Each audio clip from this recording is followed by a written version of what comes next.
Ayaw nyo manahimik. Anong gusto nyo? Kayo lang kuda ng kuda, kayo lang salita ng salita. Kami, pakinig lang ng pakinig. Hindi namin siya i-content kung ano yung naiintindihan namin. Tatanggapin lang namin sasabihin ninyo. Kaya lang naman kami lahat nagsalita eh. Mga iba't ibang mga content creator nagsalita kay Sarah kasi nga, pinagtulong-tulungan nyo ng lahat. Kami na lang kakampi ni Sarah, hindi pa kami magsasalita. Saan kukuha ng lakas ng loob si Sarah? Sa inyo, ng mga utak bias? Nung unang hearing ni Sarah, diyan sa impeachment, diyan sa Congress, sinong kakampi niya? Di ba mag-isa lang siya? Kami nga nagsasalita na lang dito, nagko-content na lang. Masamahan lang namin siya sa laban niya. Ayaw niyo pa kami pagsalitain? Ay ba naman yan? Binibigyan lang namin ng liwanag ang isipan ninyo.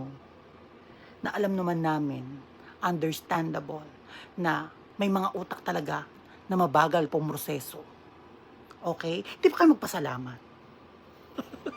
Kanta nga, no? Huwag mong gamitin ang kasarian, ang nakikita mo, katabaan. Kung hindi mo madepensahan, yung pangontra doon sa taong napanood mo. Yaan ay sumisimbolo na wala kang utak. Kapag may napakinggan ka at ang binato mo ay panlalait. Kapag ang isang tao ay lack of understanding or hindi na nakakaunawa, ang tanging sasabihin na lang nila ay yung nakikita nila physical doon sa taong nagsasalita or napanood nila. Ay sinasabi mo feeling babae. Huy! Lalaki ko. Good morning everyone. It's 9 a.m. in the morning. Wala pa tayong tulog. Pupunta tayo sa school. Yan, tulog pa siya. Ito totoo ha. Ako kasi laking public ako. Shout out Kaunlaran Elementary School, dyan sa Dagat-Dagatan, dyan ako nag-elementary. Noong nagkaanak ako, lagi ko sinasabi na yung anak ko gusto ko maranasan niya yung public school.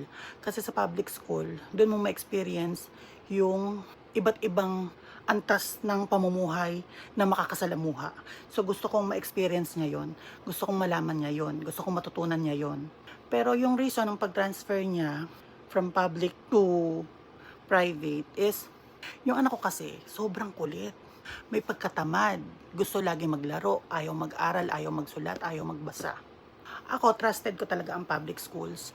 Pero sa ngayon ha, napansin ko talaga, hindi na ganun nadidisiplina ang mga bata. Hindi katulad nung panahon namin. Isang factor dyan is yung social media. Kasi once na may pumutok na balita na binato ng chok, pinalo, pinaluhod, parang kahihiyan na eskwelahan yun. Yung anak ko pumapasok sa public, ang sabi ko sa teacher, kinausap ko, ang sabi ko, ma'am, binibigyan kita ng rights, yung tamang pagdidisiplina. Kung gusto mong pagsulatin sa buong blackboard, pagsulatin mo, pagbasahin mo sa harap, patayuin mo, face on the wall, paluin mo yung palad, ibinibigay ko sa'yo yan. Kasi gusto ko talaga yung disiplina nung panahon ko, na hindi na nila ma-apply ngayon dahil nga sa social media. Dahil sa ibang mga magulang na konting paro sa anak, konting kurot, sumbong, sugod ang magulang, post sa Facebook, post sa TikTok. Kaya nawala yung disiplina sa mga bata, no? Nakakasad lang kasi isa talaga sa matututunan mo kapag panahon ka ng 80s, 90s is yung takot sa teacher na hindi ka pwedeng pumasok nang hindi gawa yung assignment mo. At kapag pumasok ka, nakalimutan mo yung assignment mo, pipilitin mong magawa yun habang nandun ka. Takot na takot kami sa mga teacher namin lahat. Dahil ayaw namin lumipad yung mga notebooks namin, ayaw namin mabato kami ng chalk, ayaw namin maparusahan kami. Ngayon wala na yan sa henerasyon ngayon kasi masyadong marami na nagko-complain. Pero ako pabor talaga ako sa disiplina dati. Kasi karamihan ng bata ngayon wala nang takot sa mga magulang. Paano pa pag nasa eskwelahan sila? Pag wala na rin silang kinakatakutan. 'Di ba? At tingin ko imposible nang maibalik yung disiplina dati sa panahon ngayon. Pero hindi yan ang topic natin ngayon. Dahil habang naghihintay ako kay mother kasi nga mag-i-enroll kami, habang hinihintay ko magising ayan, at wala pa tayong tulog, hindi po tayo adik ha. Galit tayo sa mga adik at pabor tayo sa war on drugs. May insomnia ako after ko magpintura, ayan ang ganda na. Oh. Ang ganda na ng room ko. Oh. Parang lugawan. Libre lugaw. Nagpintura ako kagabi, sa sobrang pagod ko, lumabas na naman yung insomnia ko, hindi na naman ako nakatulog. So, tutuloy-tuloyin ko na para matapos na yung enrollment, dun saka ako tutulog. At habang naghihintay, ay bumunot tayo ng mga komento na kukomentan din natin. Okay? All about politics, no? Mga basher. Una, si Aling Jade Mantilla. no? Baliktad yung pagkakapangalan niya kasi baliktad din ang isip niya. Sabi niya, dahil kay Sarah, nagka-tuldok, bestuhan na, nakawan, dahil siya ang unang nasampulan. Aling Jade na nakabaliktad, uulitin ko at hindi ako magsasawang ipaintindi sa inyo ng paulit-ulit na hindi magkakaroon ng sampulan kay Sara Duterte kung siya ay pumanig na magnakaw. Ilang henerasyon na, ilang termino na ang nangyayari na kung sino ang mga nasa posisyon, sila ay nagkakampi-kampihan. Kung hindi magkakampi-kampihan, ay tatahimik na lang. No? Diyan tayo proud kay Sara Duterte. Kasi nga, kung nababayaran sana siya sa 125 million, sa billions na nanakaw, napakababa naman yan, di ba? Sana, nanahimik na lang siya. Di ba? Sana, tinanggap na lang niya. Di sana, walang nasampulan. Okay? So, kaya siya nasampulan kasi hindi siya payag. Kasi hindi niya matanggap. Imaginein mo ang mga kaalyado niya, masyadong kampante kasi nga kapartido na si Sara Duterte dapat ay manahimik na lang. Ordinaryong tao ang gagawin, manahimik na lang kasi dati kong kaalyado yan. Sasabihin ko sa sarili ko na hintayin ko na lang yung termino na matapos ito. Pero hindi siya pumayag. Lahat ng sinasabi niya, simula umpisa, kapag nagagalit siya lalo, lumalabas lahat ng katotohanan. Kayong mga nakabaliktad ang pangalan, kahit anong sabihin ni Sara, hindi kayo naniniwala, pero nagkakatotoo. Kay Saldico, kay Romualdez, sa mga NPAs, kay Narisa Hontiveros, kay Luistro, ang dami niyang sinasabi. Pero kayo, nakikinig lang kayo. Wala sa inyo, lumalabas lang sa tenga ninyo.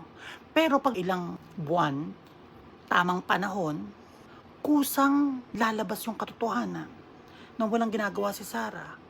Kasi kinakampihan niya siya ng langit eh. Ito yung sinabi niya, pero walang naniniwala, walang gumagawa ng aksyon. O, pinapakita ngayon sa inyo na iyot nga yung katotohanan, pero dinadaan nyo pa rin sa tenga ninyo. Ba't hindi pa kayo mabingi? Ang kakapal ng tutuli ninyo. 'Di ba? Hirap na hirap kayong unawain ang mga nangyayari. Logic lang eh. Kung si Sara ay nadadala sa pera, kung si Sara ay kayang tumahimik lang, di ba alam mo naman na magnanakaw si Saldico tsaka si Romualdez, naniniwala ka ba? O kung naniniwala ka, di ba pwede naman nilang bigyan na lang si Sara? Pwede namang patahimikin nilang si Sara?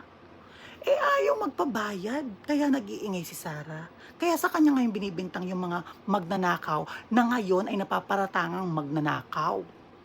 Okay, gets? O, sa pangalawa naman tayo ha. Sabi naman ito ni Francis Mawo, kasi walang maisip na content. Ako daw, wala daw akong maisip na content. Kaya Sara palagi, kasi maraming taga-suporta. Una, ang content natin ay dreams talaga. Yung mga lumabas issue ng kay Sara ng mga una-una pa lang, hindi tayo nagsasalita dahil ayaw natin pasukin yung politika. Ngayon, kung hindi dahil sa mga makikitid ang utak na kailangan itama at kailangan i-correct kasi kahit pa paano ay nakakaintindi tayo, tinalikuran muna natin yung pagko-content natin about mga panaginip. Yan ang totoong porte ko, panaginip. At wag mo sa akin sabihin na walang maisip na content. No? Actually, under ng panaginip, napakaraming pwedeng i-content. Ako nga ang dapat mabuisit sa inyo. Dahil kung hindi kayo salta ng salta, mga kakitira na hindi na dapat kinokorek pa. Dahil kung ikaw ay may matinong pag-iisip, kaya mo namang isipin, ay hindi na sana ako aalis sa mga panaginip. No? Tsaka wag mo sasabihin na walang turan ng content ko, kaya ako napunta dito kay Sara Duterte. Dahil nung kasagsagan na nagko-content ako ng panaginip, ay mga millions din ng views ko. Marami ring nanonood sa akin. Marami ring nagtatanong sa akin. Na-stop nga ngayon, no? Hindi ko mapagsabay. Paano? Masyado yung ginalingan yung pagiging bobita. Diba? Ayaw nyo manahimik. Anong gusto nyo? Kayo lang kuda ng kuda, kayo lang salta ng salita. Kami, pakinig lang ng pakinig. Hindi namin siya i-content kung ano yung naiintindihan namin. Tatanggapin lang namin sasabihin ninyo. Kaya lang naman kami lahat nagsalita eh. Mga iba't ibang mga content creator, iba't ibang larangan, iba't ibang mga content. Nagsalita kay Sara kasi nga, pinagtulong-tulungan nyo ng lahat. Kami na lang kakampi ni Sara o hindi pa kami magsasalita. Saan kukuha ng lakas ng loob si Sara? Sa inyo, ng mga utak bias? Nung unang hearing ni Sara, Diyan sa impeachment, diyan sa Congress. Sinong kakampi niya? Di ba mag-isa lang siya? Kami nga nagsasalita na lang dito, nagko-content na lang. Masamahan lang namin siya sa laban niya. Ayaw niyo pa kami pagsalitain? Kaya ba naman yan? Binibigyan lang namin ng liwanag ang isipan ninyo. Na alam naman namin, understandable, na may mga utak talaga na mabagal pong proseso. Okay? Di ba kayo magpasalamat? Next, Marisa, na nakabaliktad din ang utak. Baliktad din yung name mo. Binigyan kayo ng mga magulang nyo ng magandang pangalan, pinag-isipan, tapos binabaliktad-baliktad nyo.